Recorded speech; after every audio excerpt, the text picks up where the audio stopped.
amazing viewers. Thank you so much for joining me on my program once again. I appreciate you wherever you are connecting from. If you have not subscribed to my channel, please kindly subscribe to my channel. Click the notification bell so that you'll be notified each time I upload a video. You will be among the first to receive it. Thank you so much and remain blessed. Whenever you look my video, whenever you watch my video, share the video to all platforms. Share it to family and friends. Share it in your WhatsApp group so that people can get information on what is happening in the contraption called Nigeria, mainly against the Biafrans, against the Duduas, against the indigenous people in the contraption called Nigeria.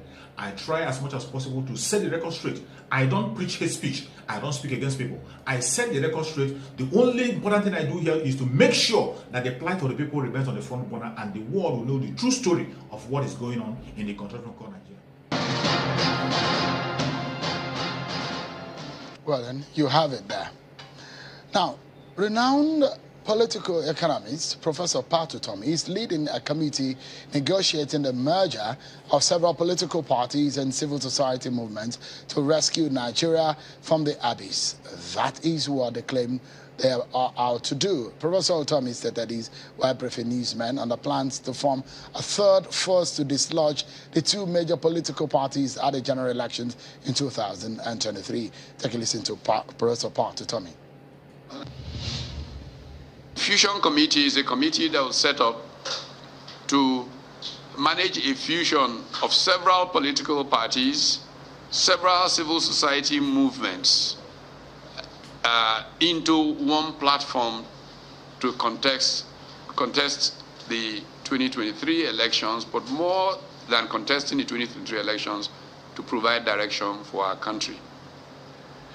This phenomenon of state capture has led to this strong disconnect between the people and the government, such that the government cannot be said most of the time to act in the interest of the Nigerian people. Most of the time.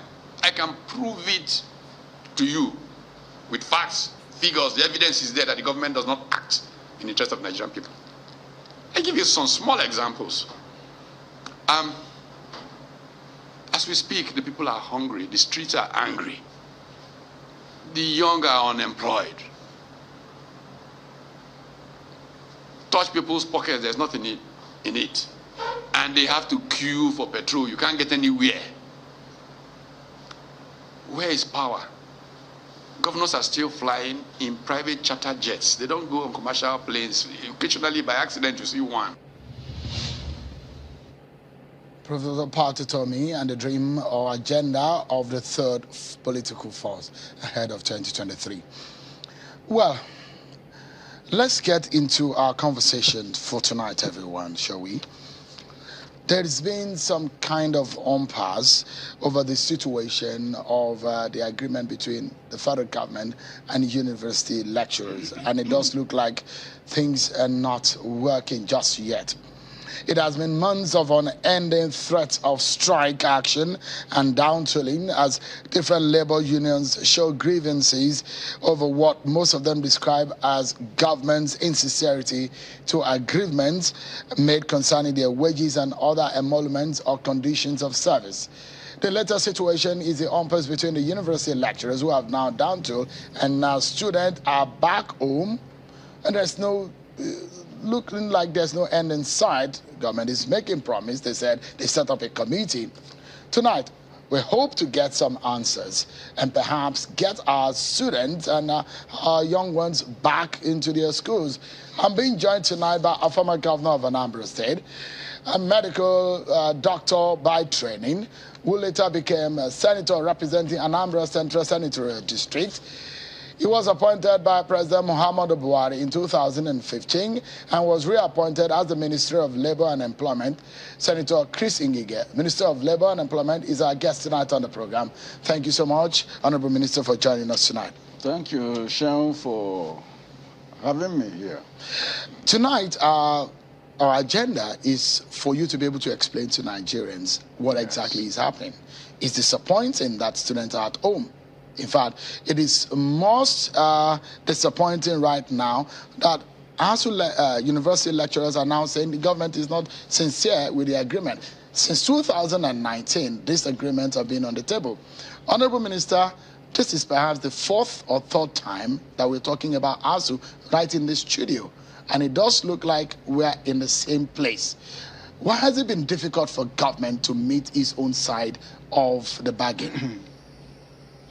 Yeah, thank you, and good evening, Nigerians. Shell, we are not in the same place. You say we're in the same place. No.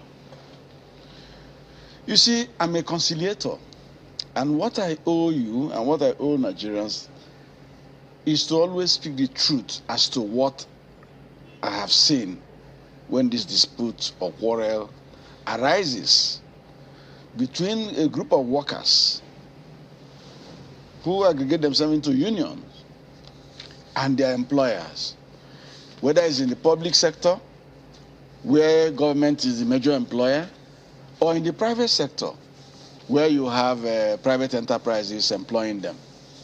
So, for the issue at hand, which is the university teachers, university lecturers, they have aggregated themselves under an umbrella and call themselves Academic Staff Union of Universities, ASU.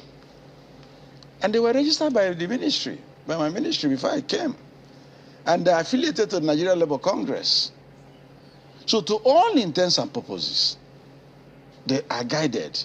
They have submitted themselves to the laws of the Federation as per labor issues, whether it is formation, organization, disputes with their employers. So this is the situation. But I can tell you very confidently that because this is an association of intellectuals, they say they're intellectuals, they find it very difficult to get themselves into the mold of unions, labor unions, and to conform to all the nuances and the regulation that are bound there. The issue in dispute now is the 2020 agreement, midwife by my ministry and myself. In fact, this agreement you are talking about and some of these demands have been coming since 2009. Correct. Minister, even before your term. God bless you. But you've made several promises in 2009, 2019, 2020. I have all the agreements, and snowball into a future agreement because collective bargaining agreements called CBA in labor parlance can be negotiated. That's what people don't even understand. So you can renegotiate a CBA. Are you renegotiating the stance? No, because you renegotiate a CBA if there is inability to conform in terms of an agreement, especially when it involves payment of money.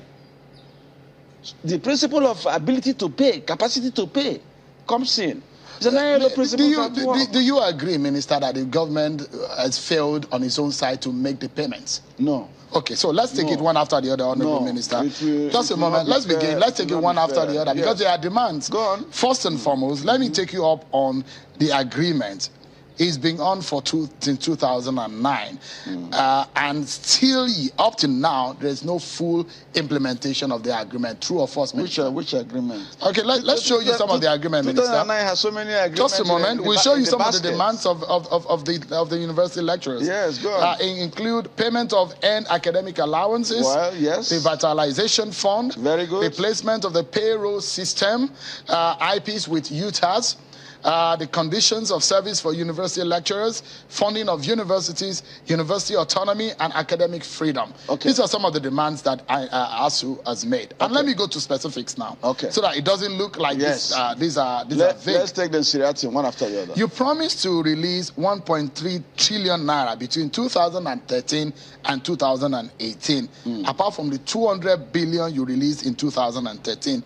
This government has only released 70 billion in the past 7 years, in spite of the MOAs that you have kept or signed and the MOUs with government. True or false?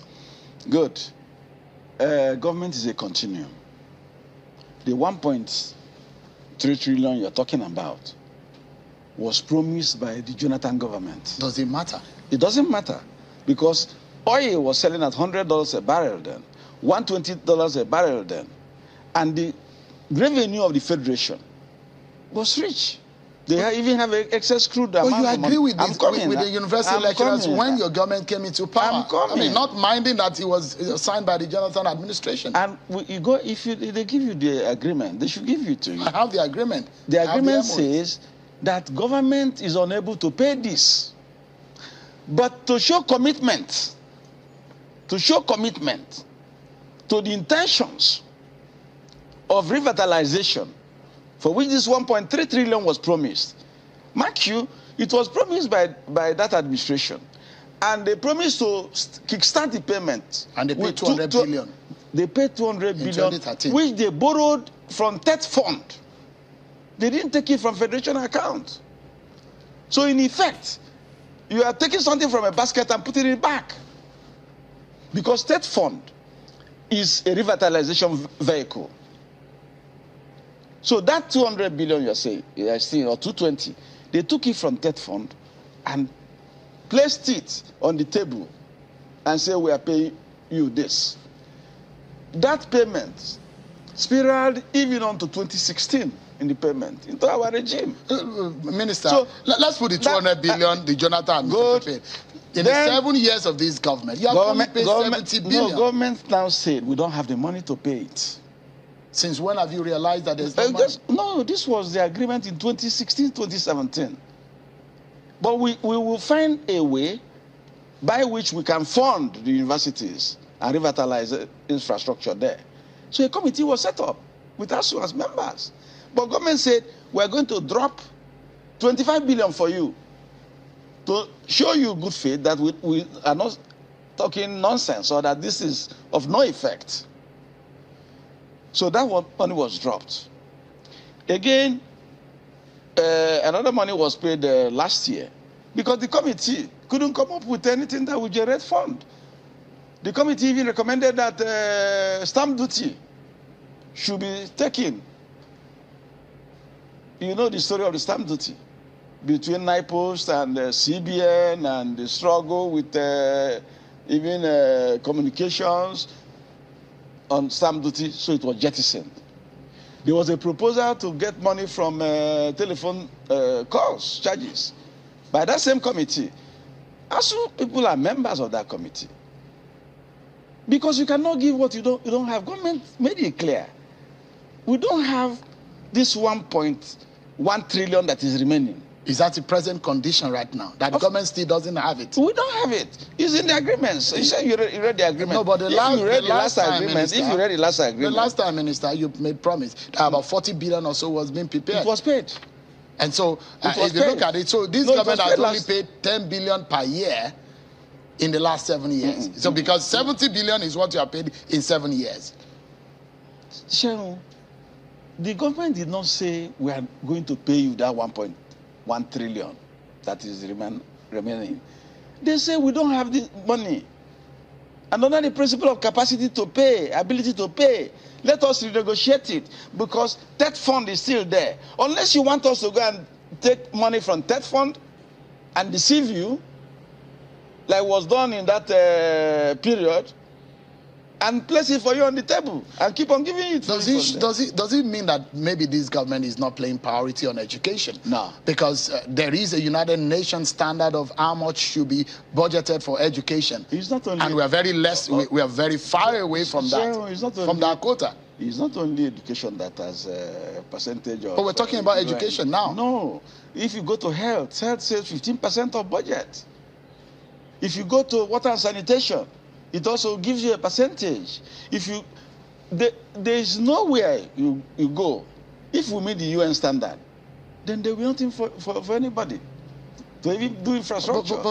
But Minister, if you realize that there have been recommendations that until we fix the issue of education, some of the problems of insecurity might not be solved. I agree with you. And I mean, one would think rationally that this government will pay priority and premium on the issue of education. Shegu, why is that not happening? It's not only education that is priority. I've told you health is. We have an Abuja declaration in health, 15%. We have on education, which you've mentioned, What percentage did you quote? For education? Yes. I think it was about 25 or 30% for education. Correct.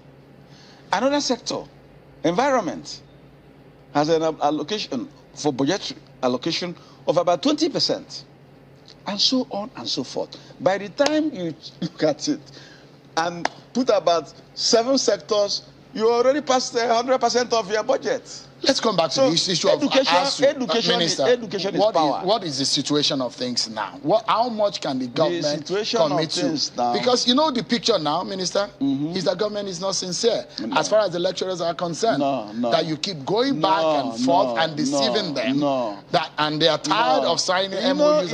You know the point. I'm a conciliator. That's why I'm able to give you facts and figures. Education Ministry will not even give you all these things I'm giving you. Because when I conciliate it, and the funds that are necessary, like if I do EAA and allowances for the university system, which is not only for them, it's for even people who are working in the laboratories in the universities, for people who are doing overtime and the rest of them.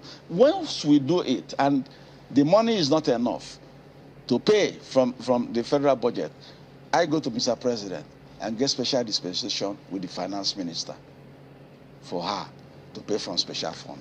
So I know what I'm saying. So the truth is, the ASU, the lecturers, know I'm their greatest friend. But ask them privately. I'm not sure they know that. No, ask them. Because if that is true, they will probably not be down tooling. I did down tooling for Ngige. I'm not the cause of down tooling. You are the man in charge of labor. I mean, every employer, every employee of government is under is a credit to your ministry. When they come, labor and employment minister. When they come to my ministry, is because their employers, their direct employers, are not giving them something, or that they're negotiating an agreement that is broken down. It's an embarrassment for the government, isn't it? That you oh no. On the 2020 agreement, that's why I want you to bring it out. Let us go seriate him. And you started and you ran away. No, I didn't run away. No, you ran away. No, because we've not resolved one. No, would you just listen? On the issue of the payment that needs to be paid by government. And you have said that you don't have the money. No, wait. But the way forward is, how much do you have, Minister? Your revitalization. Yes. There are so many other components. After revitalization, you have earned academic allowances and earned allowances for other people in the university system. Government last year alone paid 40 billion, the one you're talking about, for revitalization. Please get that. 30 billion again as 30 billion for revitalization, 40 billion for earned academic allowances, 2 tranches. That was rolled over and paid in January, February. Paid 22.172 billion again in November, December last year. So altogether, aggregately, last year alone, what the government paid into that university system for earned academic allowances and earned allowances for other staff, revitalization fund was 92.172 billion. 92.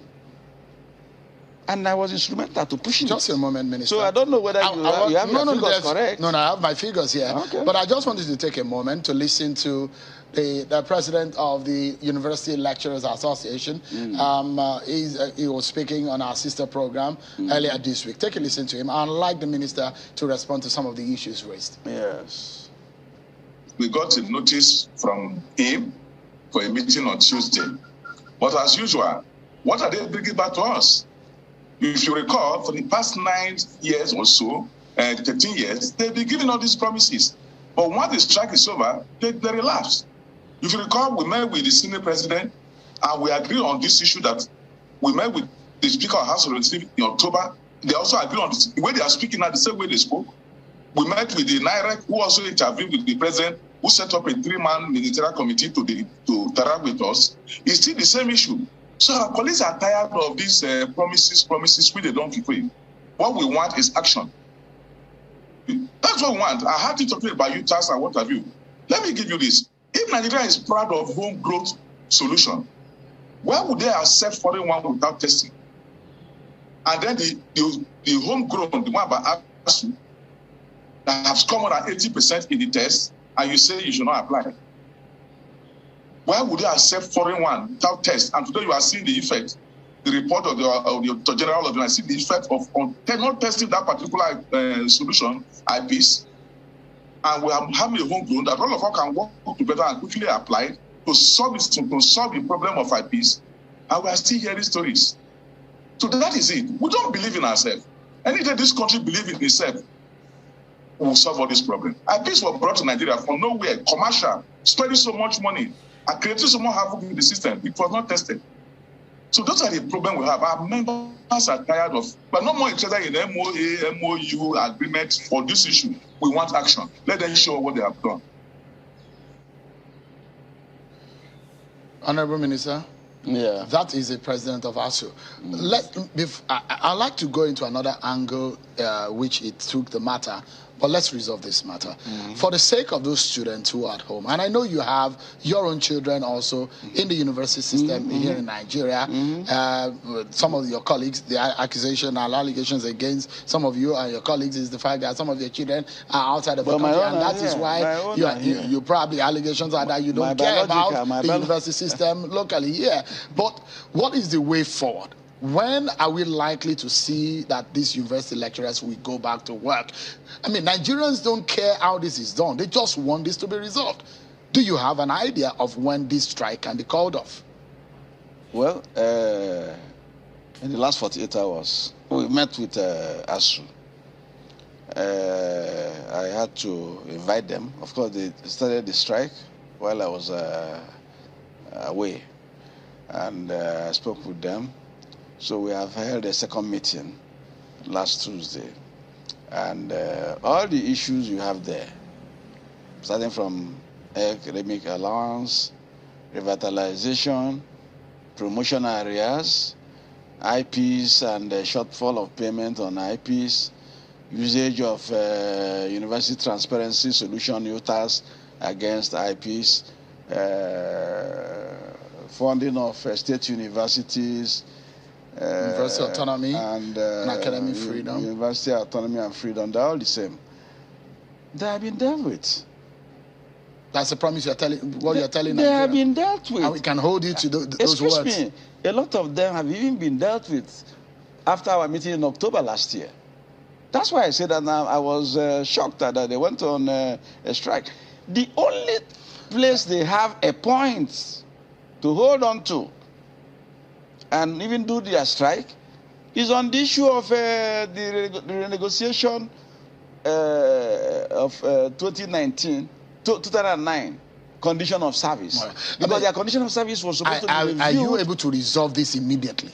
Of course, we have fixed a timeline on it. What is the timeline? And the education has to go back, put up the committee back, because there was a committee on this, and they produced a report, an interim report, or a proposed agreement that have not been signed, because salaries, incomes, and wages raise objections to a lot of things they have in there, because the things they have in there in terms of allowances were contrary to existing extant financial regulations. Minister, so, there's a disconnect between the lecturers and the federal government. I mean, the things that you're saying. There's no disconnect. And there are a few questions I'd like to ask There's no disconnect. But we need to take a break. That proposal, they should have gone to education and force education to bring the proposal along. Isn't it the one government? You are Labour, you're education. I'm not Minister of Education. No, but you are part of this government. But I called them and said, hey, ASU is complaining that you have not put up this. Do this, do that. That is the extent I So why is the Education Ministry failing on its duties? I don't know. ASU should answer you. All right. So we take a break, Minister. The issue of UTAS and IPs, why you are stuck on not using UTAS, you'll be able to explain to us, because that's another accusation ASU is laying on your doorstep.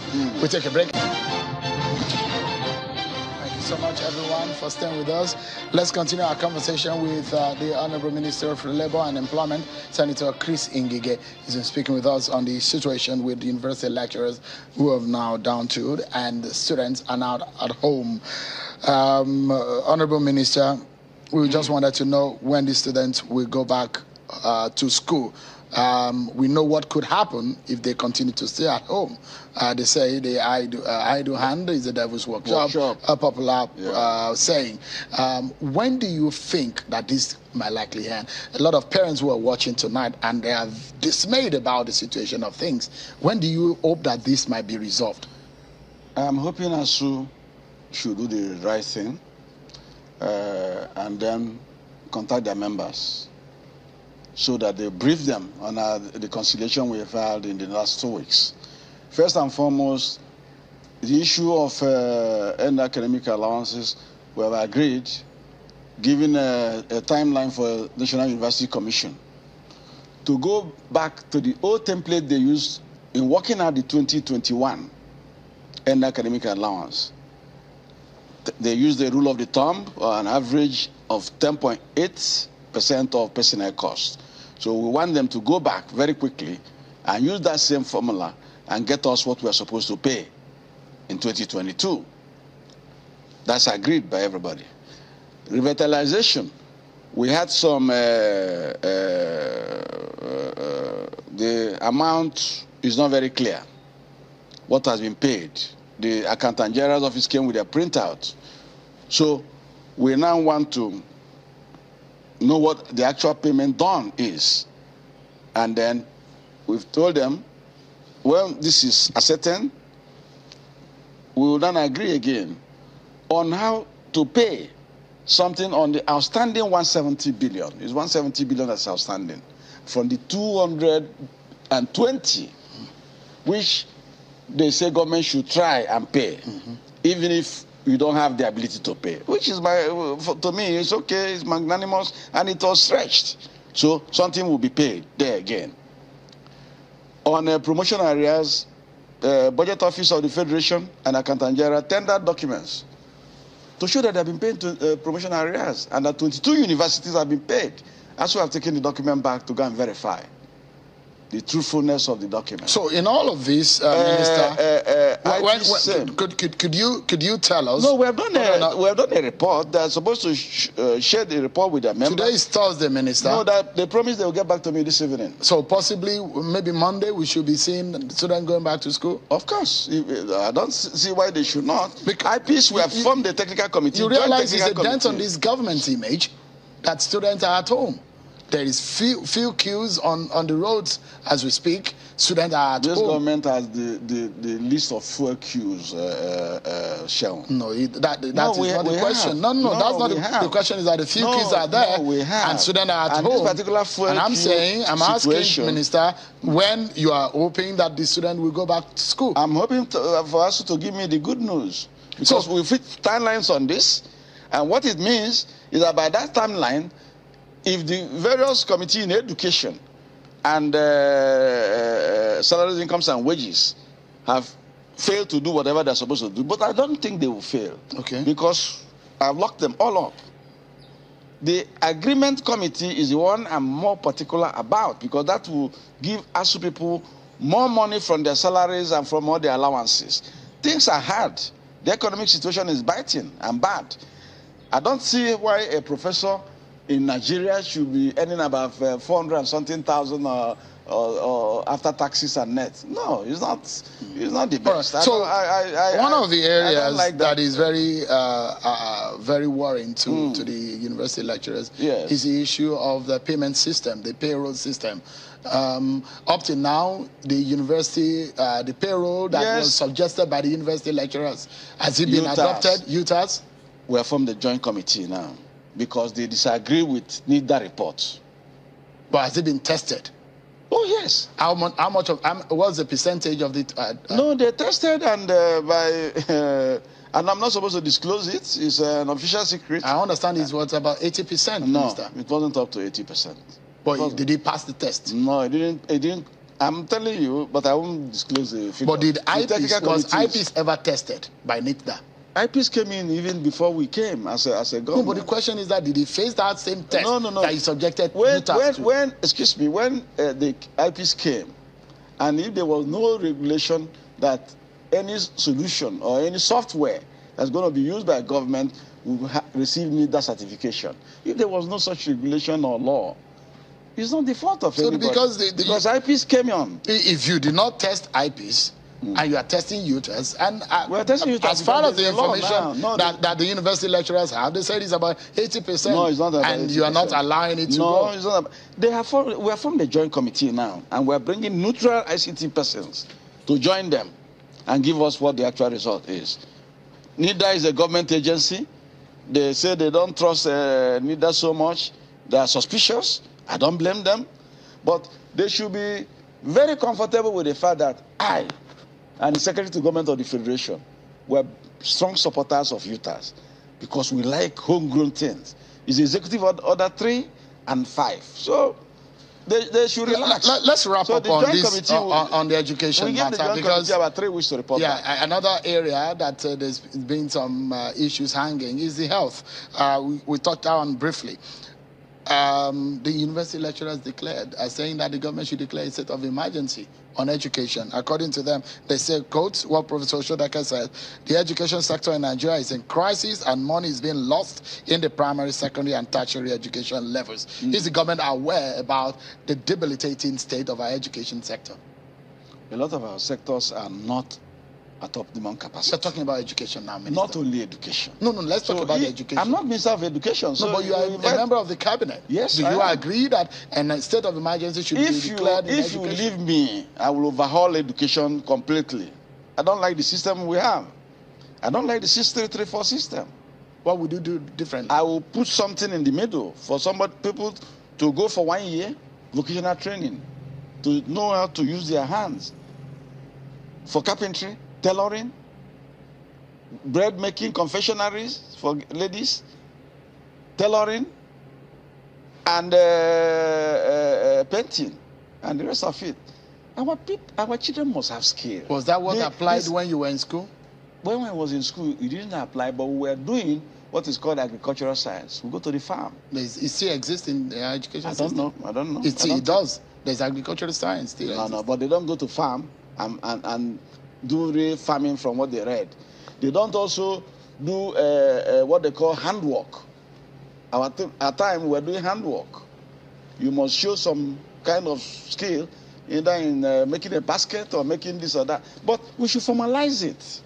That's my take. The education sector is in a mess. That's what you're saying. I'm not saying it's a mess, Shego. Don't put words into my mouth. Let me go I should overhaul it. Yeah. If it's not in a mess, you will not. It's not working at optimum capacity. So maybe he's in a bad shape. If you don't want to use mess. The health sector, don't go to the resident doctors. No, leave that one. I'm not. I've dealt with them. They're happy now. Leave that. No, they are not happy. No, don't go. I've spoken to them, Minister. What happened? What did they say? There are still unresolved issues, like medical residency training fund allowance, the 2020 outstanding, which was budgeted in 20. For some people who didn't receive it, the hazard allowance was unilaterally decided by the FG, which was rejected. The 2014, 2015, 2016 arrears of salary shortfalls having been paid to be affected doctors. So the question, Minister, is that should workers go on strike before government take action? All this should be handled by Minister of Health.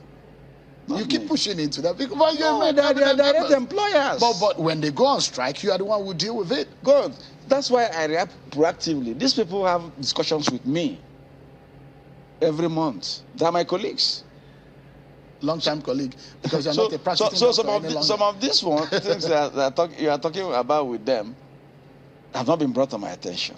But I'm telling you that they might come out very soon. No, they won't. They won't. And the medical sector might be shut down again. No, they won't. The education sector shut down. The NMA president is seeing me tomorrow. I will discuss this with him, and if there is need, I will talk to the two ministers of health.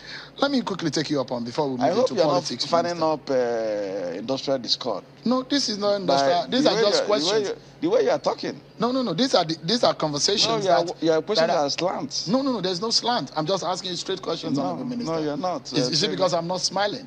Well, you better smile. Okay, Minister, let me ask you this. A few people would like you to respond to some of these issues. Can you confirm to us if the UAE and Nigeria is having any existing MOU and employment? United Arab Emirates. Yes, there is. but it's up for review. Since when? They're working on it. It's an interministerial thing. Foreign Affairs is in the lead. We are there. Immigration is there from Interior.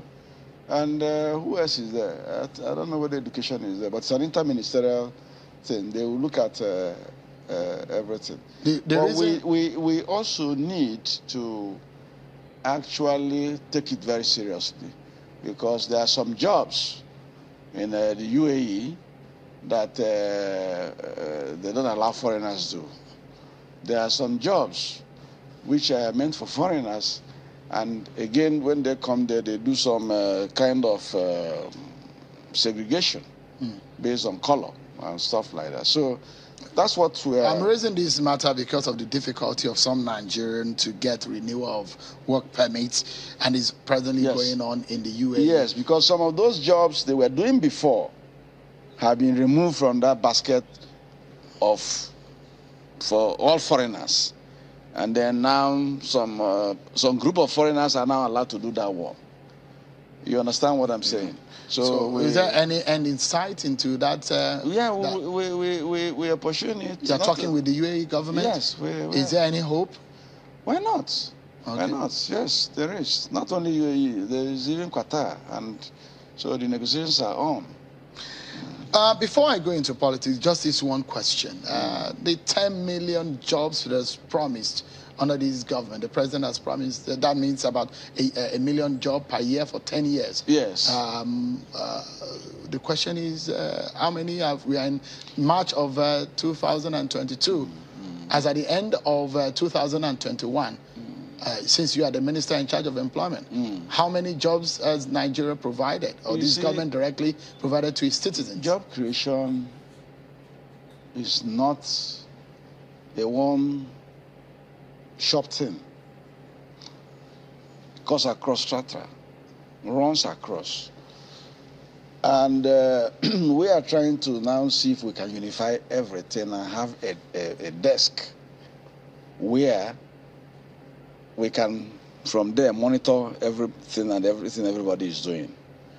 Just last week, because of the unemployment figures we've been having, which are very frightening, I must say, the President of the Federal Republic approved for a senior special assistant on job creation, and it's posted to Federal Ministry of Labor. This is because we want to take this matter of job creation seriously. If you go and look at the MBS statistics, you will see that because of COVID-19, because of the crash in oil prices and everything, our economy in terms of job creation has not been too wonderful. Coupled with the fact, anyway, that we in Nigeria, we have not managed our population. Our population is galloping.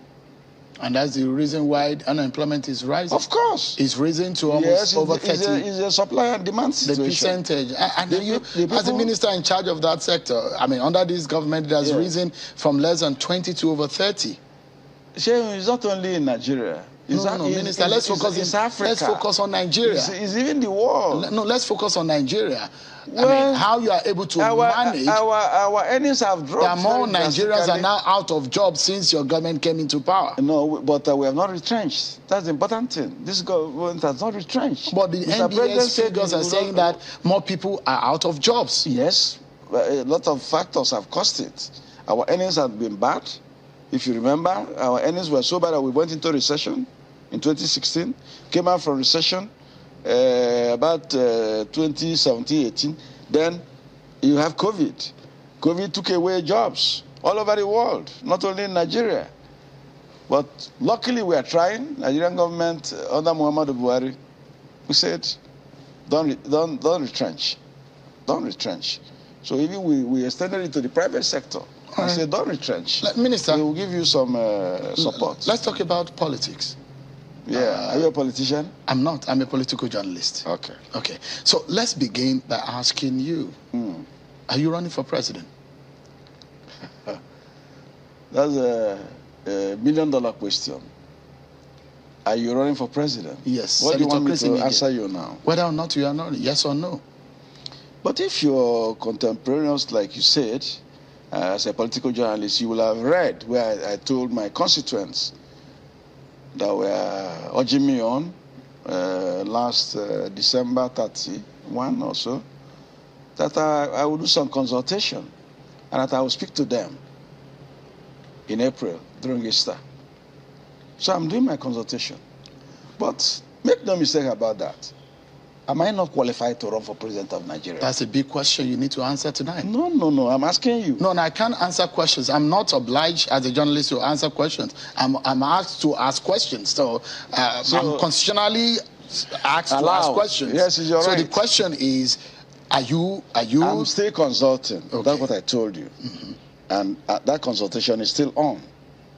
But I know I'm qualified to run for president of Nigeria. Have you spoken to your principal about it? No, I have not. Because I've not gotten to that stage. Do you want to be president? I can manage Nigeria. But do you want to? That's part of the consultation. Whether or not you can, I can be a president of Nigeria because I have, constitutionally, I have all it takes to be a president of Nigeria. There's a different thing as whether I want to as be. I speak so to the you, question, your capacity. Before I left my office, yes, I had two gentlemen who came to my office. One was a former Inspector General of Police, and he came with some people. They are urging me to come and run for president of Nigeria. Will Chris Ngige run? It's part of the consultation. Would you run? Wait till April. Do you want to? It's an opportunity for you to free advert for you right now. What don't need to pay for, Minister. What do you mean Minister, by that? free advert. If you just tell Nigerians whether or not you want to be. I will not say anything like that till April. I'll go back to my constituents. Okay. And after I finish with my constituents, I'll go to my principal. I'm in a job. I mean, I have a boss. Yeah. I will discuss with him. But make no mistake about it. I'm very qualified. Going through section 131 of the Constitution, the qualifications there. Yeah. I hope you know the qualifications. Nigerian by birth, I am. 35 years. I'm over 35 years. Up. Belong to a political party. I am. Foundation member of APC. No criminal records. No criminal records. Educated up to school certificate level. I did school certificate. You have that. 72. And not contestable. Division 1. Distinction. Okay. MBBS degree in medicine. So, but I have more than that. Because the weight of experience I have. Yeah. I'm consulting. And I'm consulting seriously. Do you think your party is considering the Southeast? You are from the Southeast. And when people talk about Igbo presidency, you think it's the time is right? Diego, if I'm going to run for president of Nigeria, I'm not going to run for president of Nigeria because I'm Igbo. No. I'm going to run for president of Nigeria as Chris Ngige, a Nigerian citizen from the southeast of Nigeria, precisely Anambra State, and from a local government called Idemili South, and a village town, a town called Alo. Make no mistake about that. I'm not going to wear a toga of Igbo president. No. I'm of Igbo extraction, but very qualified to be president of Nigeria. So any day you see me throw my hat into the ring, is because I'm a qualified Nigerian. Your friend, who have the capacity, Minister, and the capability to govern this country. Your friend Bola Tinubu, yes, and a host of others have thrown their hat in the ring. The question is that if you go head to head with the likes of Bola Tinubu, are you able to, when in the primaries, do you have what it takes to be able to defeat him at the primaries? He's my very good friend, so don't particularize this. He's not the only one who has said he wants to be president. But he's a front runner. I don't know. But Korocha is there. You say he wants to be president. Umahi is there. He wants to be president. There are so many people who want to be president. So don't particularize Asiwaju. Asiwaju is exercising his right as a citizen of Nigeria. So I'm asking a direct question, whether or not... Nobody can take away that right from him. And he will not also take away my own right from me. Anytime I decide I want to. As a politician, you also measure your opportunities. I don't know what you mean by measuring my opportunities. Whether or not you stand a chance with all of these big wigs in your party. There are a lot of big names in your party that have thrown their heart in the ring. The people causing problem by some of the things you people write and say. Like I say I have the capacity.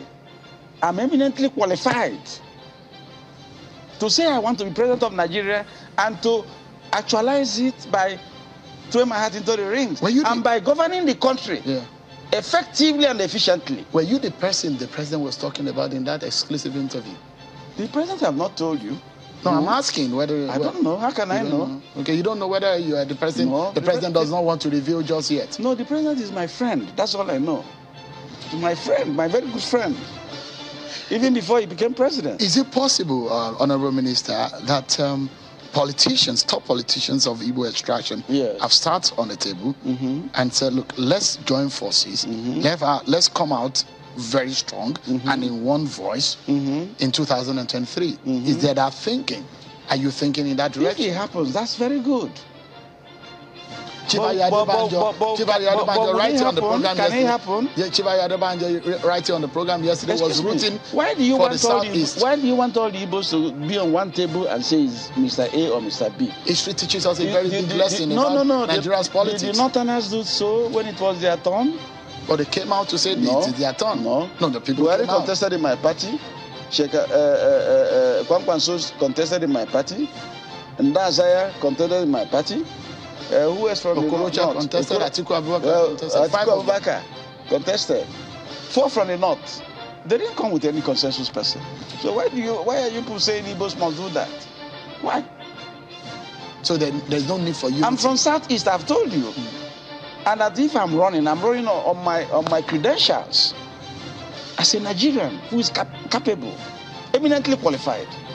That's what I told you. So stop talking about table and no table and you don't want to sit at any table. No unifying, no agreement, nothing. If I decide to run, there is no need for table. You don't know me well. If I'm strong-willed enough that if I say I'm going to touch this mountain, I don't care whether you people that put bulldozers and things there, I will go and touch the mountain. So there's no don't bring the nuances of table discussion and they call you Onwa, right? That's your title, isn't it? Yes. Yeah. The moon that shines. Senator for people to see the Chris Ngige. Yes. At the time when you come out or you decide to come out, whether you want to run, let us know. I will let you know. And I wish you the very best. You are the first point of call. Thank you so much for coming tonight. Thank you. Senator Chris Ngige is the Minister of Labour and Employment. Thank you so much for coming tonight. Thank you so much for your patience to watch from the beginning to the end. I hope you have learned something from the video you have just watched. The video you have just watched is to bring information to your doorstep and for educational purpose. It is not to demonize anybody. Let us watch continuously and see who can be able to make a sense out of every nonsense we are seeing. We must continue. We move. It doesn't matter what they do. It doesn't matter what they say. They will kill us. We will kill them. At the end of the day, Biafra is here. Thank you for watching.